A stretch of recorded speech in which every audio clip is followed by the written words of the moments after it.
Hello guys, ఎలా ఉన్నారు? ఇప్పుడంటే సినిమా చూడాలంటే బుక్ మై షోలో టికెట్స్ బుక్ చేసుకుని థియేటర్కి వెళ్ళి చూసేస్తున్నాం. సినిమా యాక్సెసిబిలిటీ అనేది జనానికి చాలా ఈజీ అయిపోయింది. కానీ ఒకప్పుడు సినిమా అంటే గంటల గంటల లైన్లో నుంచి గొడవలు పడమని టికెట్ కొనుక్కునేవారు. హీరో చేసే యాక్టింగ్కి, ఫైట్స్కి, డైలాగ్స్కి అబ్బో థియేటర్స్ అన్నీ రచ్చ రచ్చ అయిపోయాయి. మామూలుగానే మనందరి దృష్టిలో హీరో అంటే కొన్ని ఎక్స్పెక్టేషన్స్ ఉంటాయి. హీరో ఇలా ఉండాలి, హీరో అలా చేయాలి అని. 2003లో అప్పటికే 99 సినిమాలు డైరెక్షన్ చేసి 100వ సినిమా తీస్తున్నారు కె రాఘవేంద్రరావు గారు. ఆ సినిమాలో ఒక కొత్త ముఖం కావాలని స్టార్ ప్రొడ్యూసర్ కొడుకు మెగా మేనల్ని హీరోగా లాంచ్ చేశారు. అదే గంగోత్రి. అల్లు అర్జున్ తన పర్ఫార్మెన్స్ బాగా చేసినప్పటికీ విమర్శలే ఎక్కువగా ఎదుర్కోవాల్సి వచ్చింది. వీడేం హీరోరా, అసలు వీడు హీరో ఏంట్రా, అందులో నా అమ్మాయి గెటప్ ఏంట్రా అని చెప్పి రకరకాలుగా చాలామంది చాలా మాట్లాడినారు. అలాంటి అల్లు అర్జున్ ఒకప్పుడు వీడియో హీరోరా అన్నోళ్ళే ఇప్పుడు హీరో అంటే వీడేరా అంటున్నారు. కొంచెం కూడా స్టైలింగ్ లేదు అన్న స్థాయి నుండి స్టైలిష్ స్టార్గా, ఈరోజు ఐకాన్ స్టార్గా ప్రపంచమే గుర్తించే స్థాయికి ఎలా ఎదిగారు ఈ వీడియోలో తెలుసుకుందాం. తాతగారు దేశం ఇచ్చిన హాస్యనటులు, తండ్రి సక్సెస్ఫుల్ ప్రొడ్యూసర్, మేనమామ మెగాస్టార్. మరి ఒకటే కుటుంబంలో ఎంతమంది సినీ ప్రముఖులు ఉన్నప్పుడు, వాళ్ళని చూస్తూనే పెరిగినప్పుడు, అసలు నటన అనే తన రక్తంలోనే ఉన్నప్పుడు యాక్టర్ అవుదాం అనుకోవడం చాలా సాధారణమైన విషయం.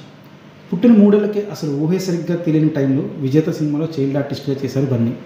కానీ యాక్టర్ అవ్వడం తన జీవిత లక్ష్యమని తనకు కూడా తెలియదు. అలా తెలియకుండానే డాన్స్, జిమ్నాస్టిక్స్ నేర్చుకుని మావయ్య చిరంజీవి గారు నటించిన డాడీ సినిమాలో ఒక చిన్న రోల్ చేశారు. చేసింది చిన్న డాన్సర్ రోల్ అయినప్పటికీ డాన్స్ మాత్రం ఎరగదీశారు. అప్పటి వరకు వాళ్ళ ఫ్యామిలీలో కూడా బన్నీ అంత బాగా డాన్స్ చేయగలరని చాలామంది తెలియదు. ఫ్రెండ్స్, ఫ్యామిలీ ఇలా అన్ని చోట్ల నుంచి ప్రశంసల వర్షం. సరిగ్గా అప్పుడే తన యాక్టర్ అవ్వాలని నిర్ణయం ఇంకా బలంగా సంకల్పించుకున్నారు బన్నీ. వెంటనే తన నిర్ణయాన్ని అమ్మకి చెప్పడం, అమ్మ అల్లు అరవింద్ గారికి చెప్పడం, ఆయన చిరంజీవి గారికి చెప్పడం అన్నీ చకచకా జరిగిపోయాయి. అప్పటికే ఇండస్ట్రీని వెళ్తున్న నాన్న, మావయ్య ఉన్నా కూడా వాళ్ళు తొందరపడలేదు.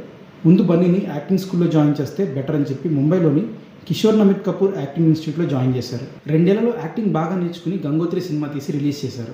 సినిమాలో హీరో అంటే ఇలానే ఉండాలి అనే పాత్రని బ్రేక్ చేసి, అందంగా కనిపించడం అంటే మనం కనిపించడం కాదు, మనం చేసే పాత్ర అందంగా కనిపించాలని చెప్పి అద్భుతమైన పర్ఫార్మెన్స్ని చేశారు బన్నీ.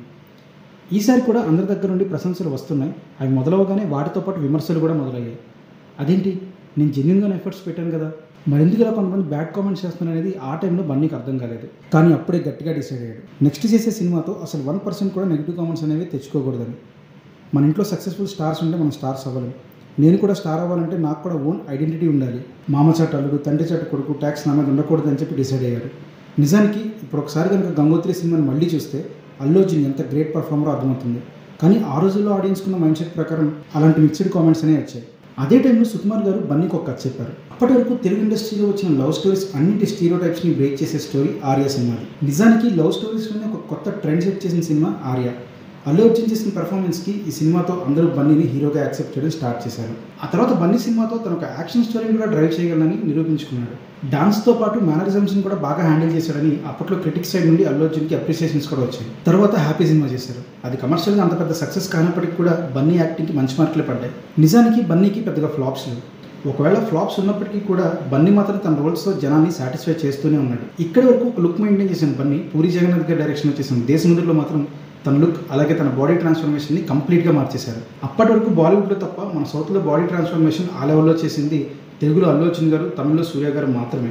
ఆ సినిమాతో అల్లు అర్జున్ గ్రేట్ యాక్టర్నే కాదు, మంచి కథలు ఎన్నుకోవడంలో కూడా తనకంటూ ఒక టేస్ట్ ఉందని చెప్పి ప్రూవ్ చేసుకున్నారు. ఆ తర్వాత చేసిన పరుగు సినిమాలో అల్లు అర్జున్ పర్ఫార్మెన్స్ చూసి గంగోత్రి సినిమా అప్పుడు విమర్శించిన వారే సినిమా మొత్తాన్ని అర్జున్ తన భుజాల మీద వేసుకుని కథని డ్రైవ్ చేశారనే స్థాయికి తనని తాను యాజ్ అన్ యాక్టర్గా మలుచుకున్నాడు.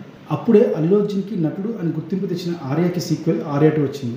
ఇందులో కూడా తన లుక్, స్టైల్, బాడీ అన్ని ట్రాన్స్ఫర్మేషన్ చేశారు.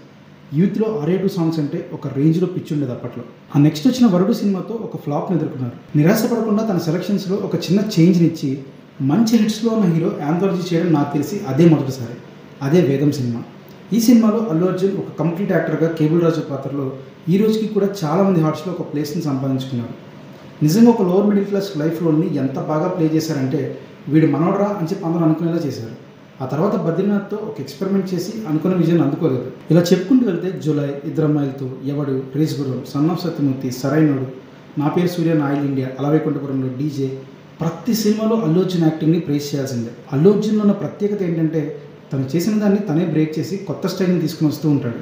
గబ్బర్ సింగ్లో నాకు నేనే పోటీ, నాకు నాతో పోటీ అనే డైలాగ్కి Allu Arjun film career as it is set అవుతుంది.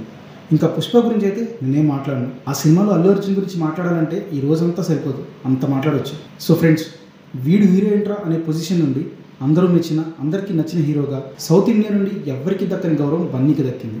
అదే మడామే టుసాడస్ దుబాయ్ మ్యూజియంలో రీసెంట్గా బన్నీ వ్యాక్స్ స్టాట్యూ పెట్టారు. ఇలా దుబాయ్ మ్యూజియంలో వ్యాక్స్ స్టాట్యూ ఒక సౌత్ ఇండియన్ యాక్టర్కి పెట్టడం ఇదే మొట్టమొదటిసారి. అంతెందుకు, పుష్ప సినిమాలో తన నటనకు బెస్ట్ యాక్టర్గా నేషనల్ అవార్డు కూడా వచ్చింది. ఈ నేషనల్ అవార్డుకి చాలా ప్రత్యేక రికార్డు ఉంది. మన తెలుగు సినిమా మొదలై ఇన్ని సంవత్సరాలలో ఏ ఒక్క హీరోకి బెస్ట్ యాక్టర్గా నేషనల్ అవార్డు అనేది ఇప్పటివరకు రాలేదు. వన్ అండ్ ఓన్లీ అల్లు అర్జున్కి మాత్రమే వచ్చింది. అందుకే అల్లు అర్జున్ సక్సెస్ కన్నా కూడా అల్లు అర్జున్ జర్నీ చాలా గొప్పది. మన ట్యాగ్ తెలుగు తరఫున very happy birthday Bunny. So friends, ఇటువంటి మరెన్నో biographies, interesting and informative videos కనుక మీకు కావాలి అంటే మన ఛానల్ ఇప్పుడే సబ్స్క్రైబ్ చేసుకుని పక్కన ఉన్న బెల్ ఐకాన్ కూడా ప్రెస్ చేసుకోండి. ఇప్పుడే మేము పెట్టే వీడియోస్ని మీరు మిస్ కాకుండా నోటిఫికేషన్స్ రూపంలో పొందగలుగుతారు. మీ అభిప్రాయాన్ని కింద కామెంట్ చేయండి. మీరు కూడా అల్లు అర్జున్ ఫ్యాన్ అయితే మీ ఫ్రెండ్స్ నుండి అల్లు అర్జున్ ఫ్యామిలీస్తో ఈ వీడియోని షేర్ చేసుకోండి. Thank you. జై హింద్.